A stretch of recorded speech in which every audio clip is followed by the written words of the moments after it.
शेतकरी मित्रांनो, बरेच शेतकरी मित्र गेल्या 2-3 वर्षापासून कपाशी पिकावर त्या ठिकाणी बिजनेसचा वापर करतात आणि बऱ्याच शेतकरी मित्राच्या अशा अडचणी आहे किंवा त्याचे रिझल्ट भेटत नाही. त्याचे रिझल्ट न मिळण्याचे कारण किंवा जर तुम्हाला कपाशी पिकावर जर तणनाशक फवारायचं असेल, उगवणी अगोदर किंवा लागवडी अगोदर, तर त्या ठिकाणी तुम्हाला कुठलं तणनाशक तुम्ही फवारलं पाहिजे.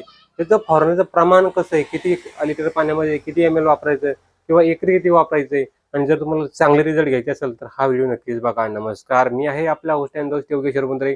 तुम्हा सर्वांचं पुन्हा एकदा आपल्या बोंद्रे ॲग्रीटेक या शेतीविषयक यूट्यूब चॅनल, इन्स्टा पेज आणि फेसबुक पेजमध्ये खूप खूप स्वागत करतो. तर शेतकरी मित्रांनो, मार्केटमध्ये त्या ठिकाणी एक जो मॉलिक्युल होतो तो म्हणजे जो काय पेंडिमिथिलिन 38.7% CS फॉर्म्युलेशन मधलं हे त्या ठिकाणी एका प्रकारचं बिजनाशक आहे. तर आता हे मार्केटमध्ये वेगवेगळ्या कंपनीचे वेगवेगळ्या नावाने येतं. आता माझ्याकडे टाटा कंपनीचं पनिला ग्रँडी आहे, तुम्ही स्टॉम्प एक्स्ट्रा घेऊ शकता किंवा त्या ठिकाणी जे काय UPL कंपनी जो सुपर येतात ते सुद्धा तुम्ही घेऊ शकता. तर ह्या तिन्हीपैकी तुम्ही कुठल्या एखाद्या कंपनीचं तुम्ही बिजनेस वापरू शकता. याचं प्रमाण किती तर पर एकरला तुम्हाला 700 ml वापरायचं आहे. पर एकरला 700 ml वापरायचं आहे. अर्धा एकरला 350 ml ची पॅकिंग उपलब्ध आहे.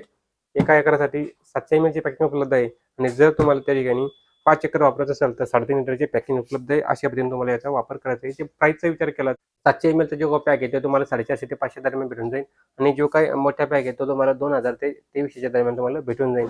आता याचा रिझल्ट न मिळण्याचे कारण का तुम्हाला केव्हा वापरायचं तर शेतकरी मित्रांनो, पाऊस पडायच्या 10 दिवसा अगोदर तुम्ही याचा वापर केला पाहिजे. जर तुमच्याकडे पाण्याचं वगैरे जर साधन असेल तर तुम्ही याची फवारणी करून द्यायची.